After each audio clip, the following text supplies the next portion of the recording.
All right, welcome back to the channel. We did get the body done. So got the doors all finished up on that. It's completely buttoned up. So the last couple of days we've been working on getting our motor put together.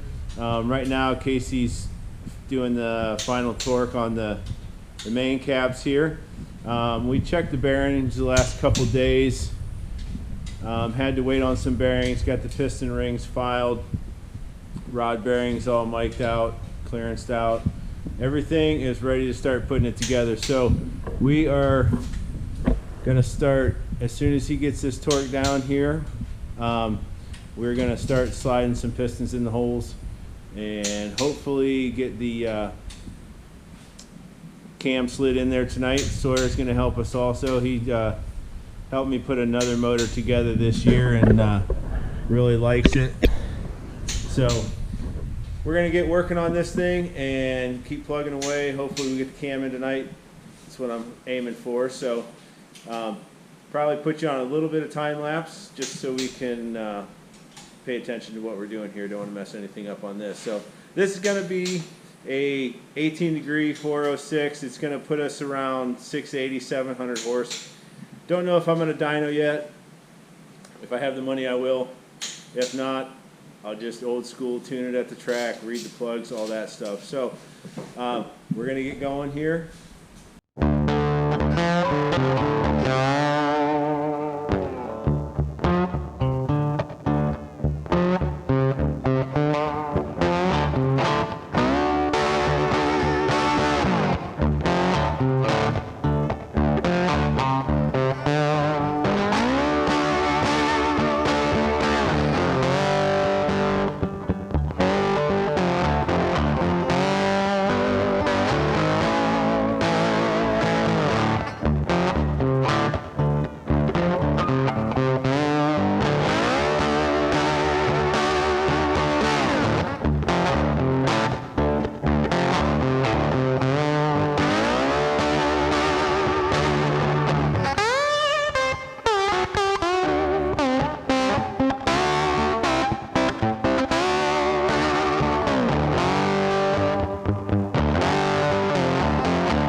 Alright, so we did get all the pistons in the other night.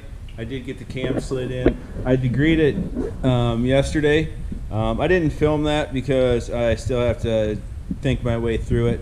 And it was the first time I set one of these gear drives up, so that took a little bit of time to figure all that, reading the instructions and going through everything on it. But we're getting ready to set the heads on it. We have a set of Brodix 18X heads. We bought this motor used, so we're just freshening it up. So Casey is cleaning up all the head studs. We're going to put the head studs on it and gaskets and put the heads in it. Trying to get the valve train assembled tonight and hopefully, maybe, get the intake on it. Won't be able to get the pan on it tonight. These Dart 400s take a different oil shaft than normal. Oil pump shaft. So the one I have is too big around, so I have to buy another one that slides through the hole in the block because it's a 400 and it's a little narrower on these Dart little M's with the 400 mains. 350 mains, it wouldn't have been a problem, but this is 400 mains, so have to buy another oil pump shaft, so we'll have to wait another day to get the pan on. But we're gonna slide these heads down on here and get working.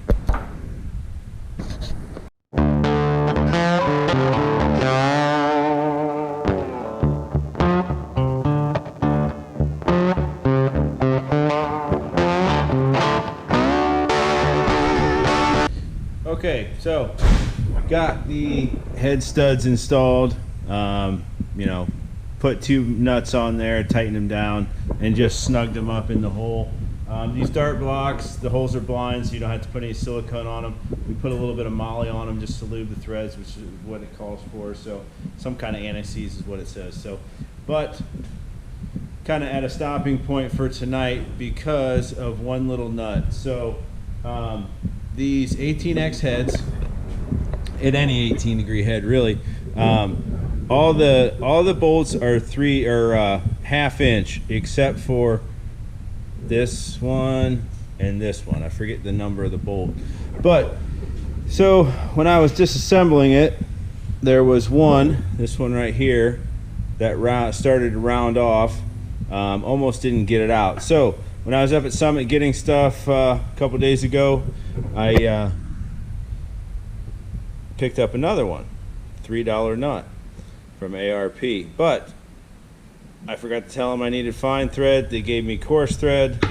So I have a coarse thread bolt, or coarse thread nut, and a fine thread bolt. So we're gonna cover this stuff up for tonight.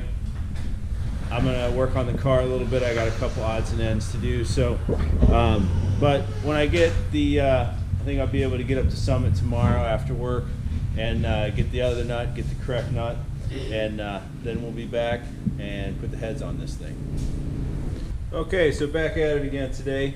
Got my little ARP 3/8 fine thread bolt. So we have everything we need to drop the heads on there.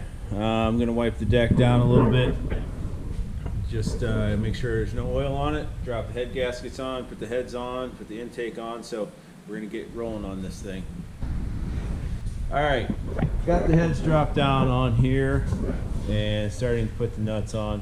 So we're going to snug everything up and torque everything down. I have to cut a washer for right there. It's really tight on these 18s.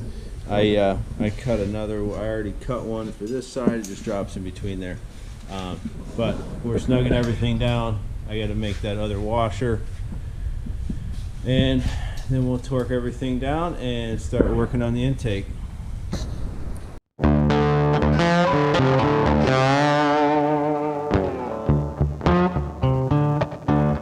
Okay, so another little hiccup. When I was disassembling this, I must have forgot to put one nut in the bag. So I'm gonna run to Summit tonight and get another 1/2 inch nut from ARP, fine thread, so we can get this thing buttoned up tomorrow, get the heads torqued, and then start working on the valve train. So I'm gonna head up to Summit right now. I will see you tomorrow. All right, third time's the charm torquing these heads down. So I did get the nut I needed, which the studs are 7/16, not half. Found that out when I ordered the nut. So they are 7/16. Any of these small block heads that are 60/40 valve spacing, your center bolt between the two exhausts is really tight. So what I've done, I did about 10 years ago, is I took a 7/16 3/8 drill and a belt sander and turned this down nice and thin so it sits between there and doesn't touch the springs, because if you touch the springs, your torque reading is not going to be correct. So I'm going to get torquing these down. I'll put you on time lapse because torquing bolts is boring. So but I'm going to torque these and then we'll work on the valve train, and I will see you in a few.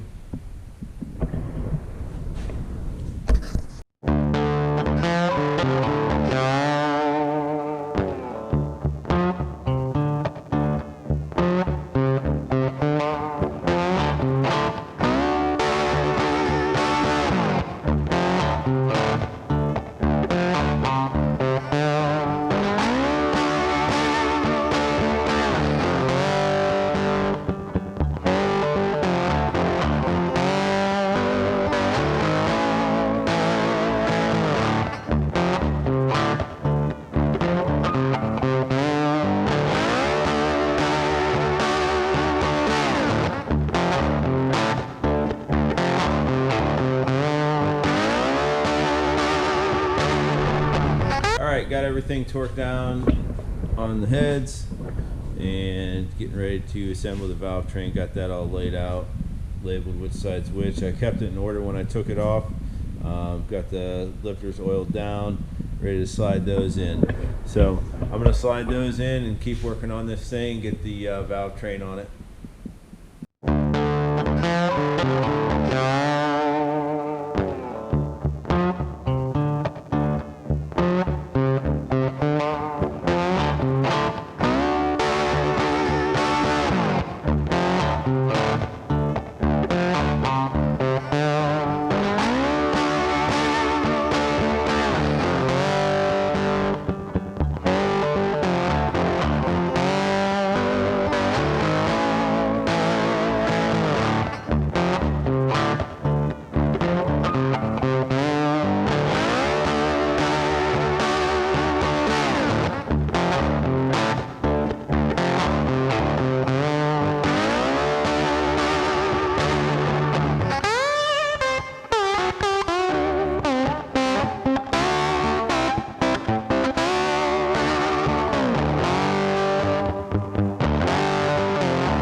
Valve train's installed, valves are lashed, that's all good to go. Time to put the intake on. Let me show you one quick tip that I do.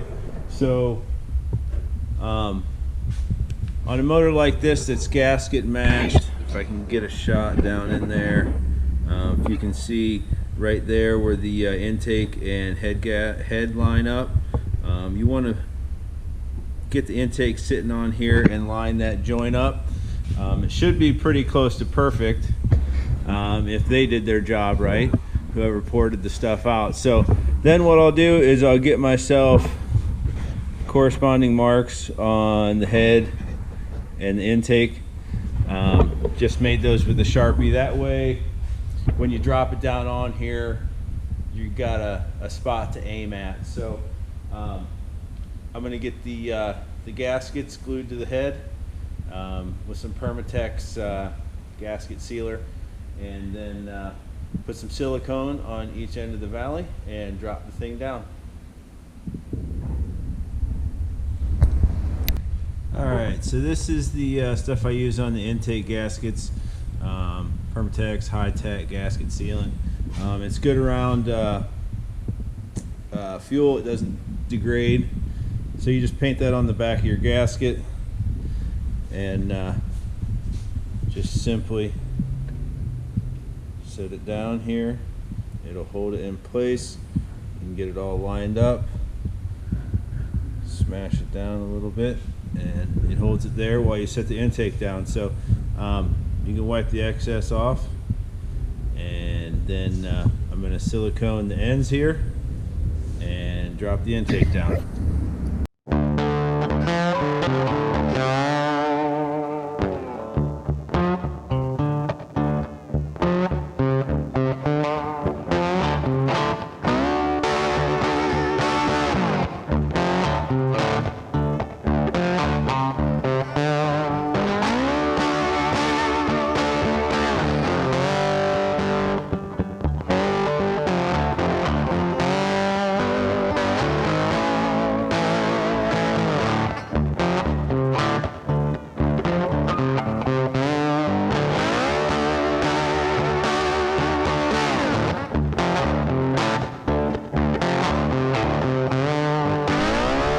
Alright, we got the intake on, and I went ahead and installed the timing cover and slid the valve covers on it and put the water lines on the top here. So right now I am gonna flip this thing over and put the oil pump on and start putting the oil pan on.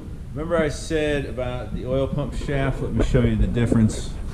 So this one is ARP, and this one is just a Summit Racing, which is basically a Moroso or a Melling, one of those two. You can see the difference hardly at all, but this one right here is a little bigger. This one starts out and it's the same diameter all the way down. Because this one's a little bigger, it would not slide through the block. Now that was in my 350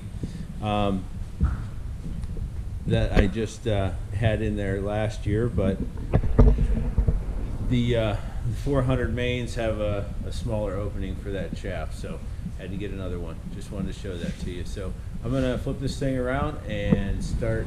Man, I tell you, sometimes you just can't win for losing. Let me show you what's going on now. So this motor was a dry sump motor. It was in a steel block late model, and obviously it's going to be a wet sump motor now. Flip this thing over, put the oil pump stud on, and go to drop the oil pump down, but there's no locating dowels because they just had the oil passageway blocked off with the Allen, which I had the machine shop take out. So no big deal. I just get some pins. Went up to the local hardware store, got some 1/4-inch dowel pins. They don't fit because the holes 1/4 inch and the dowels need to be a couple thou under, and they wouldn't have fit in the oil pump either. So went over to my buddy's, and he gave me a cap that he had laying around off of an old one, and tried to get those out. Ended up just messing those up more than I was gonna accept, trying to get those out. So went up to Summit again today, got the dowels, and back at it again now. So we're gonna drop this pump on here and make sure this is a new block. So just gonna make sure my oil pan and my oil pump pickup have enough clearance between the pickup and the pan. Make sure that's good. Put the gasket on and seal this thing up. I'm gonna try to get this thing buttoned up tonight with the water pump and harmonic balancer and everything on it. So we'll see how it goes. I always plan on getting more done than I do, but we'll see. So gonna flip the camera around and so you can follow along.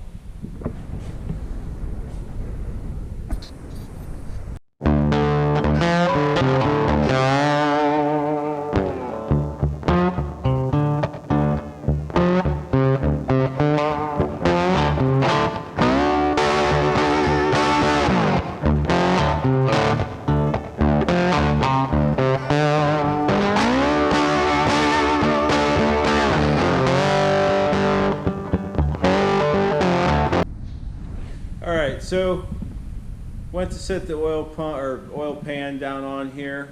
First time this pan's been on this motor. It was on my other motors. Let me show it to you here.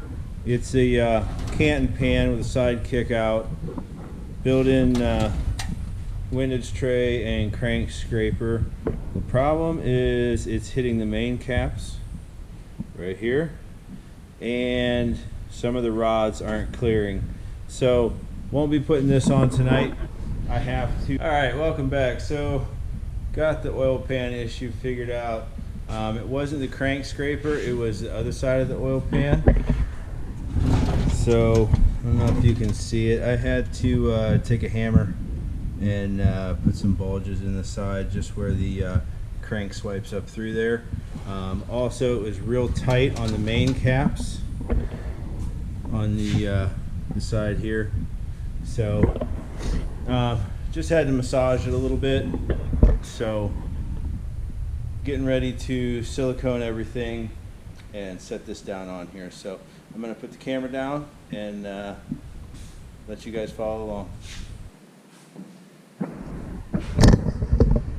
Okay, so now for the fun part of this oil pan, I have to put screws in those holes right there. So it's always fun, always exciting. I've only dropped a couple in there and had to take complete oil pan off before, but what I do to kind of help hold everything is I silicone the head of the Allen, and I silicone the washer to the bolt, and hopefully it doesn't come off when it's up in there. So I'll see if I can't set this camera up so you can kind of join in my misery.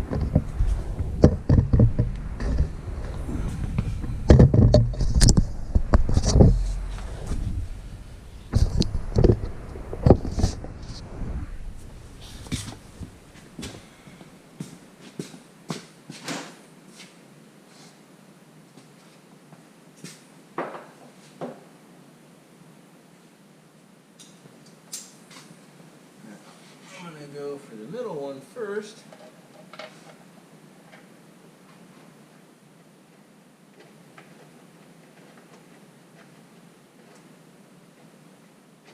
Oh, got the hole, I think.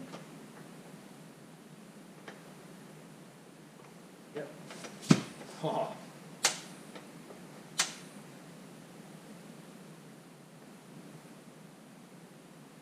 Oh my goodness.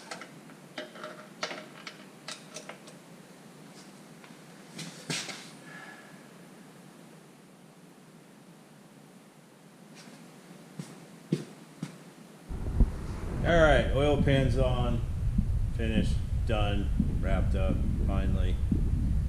It's giving me fits. If it wasn't on there just perfect, it was still touching the crank just a little bit. So kind of frustrating, but I got it done.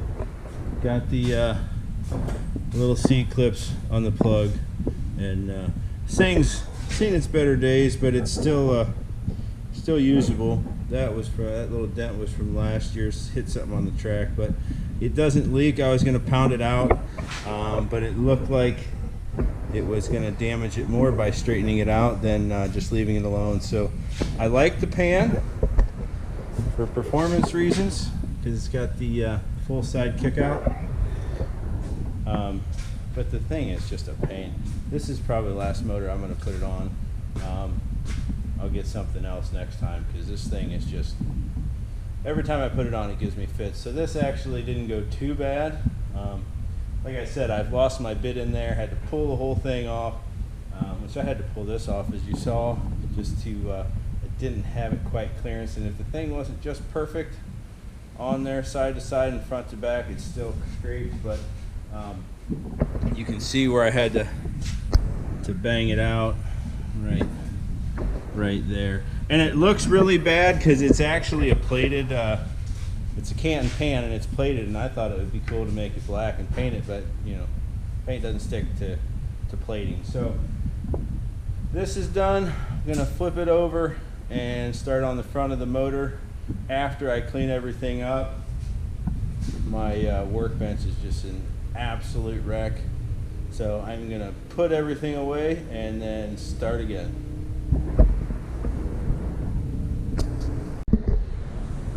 All right, so got the front end mocked up on the motor.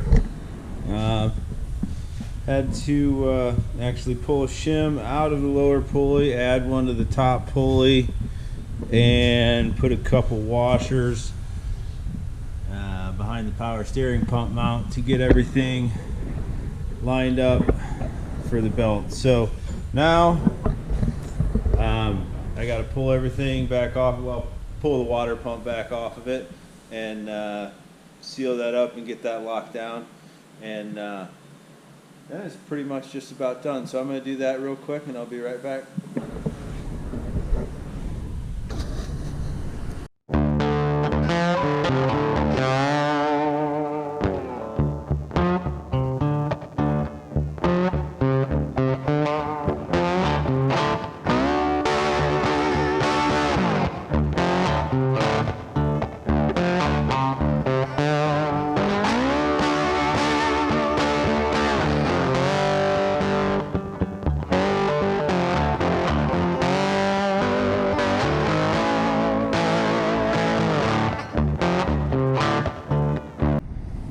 All right, motor is done.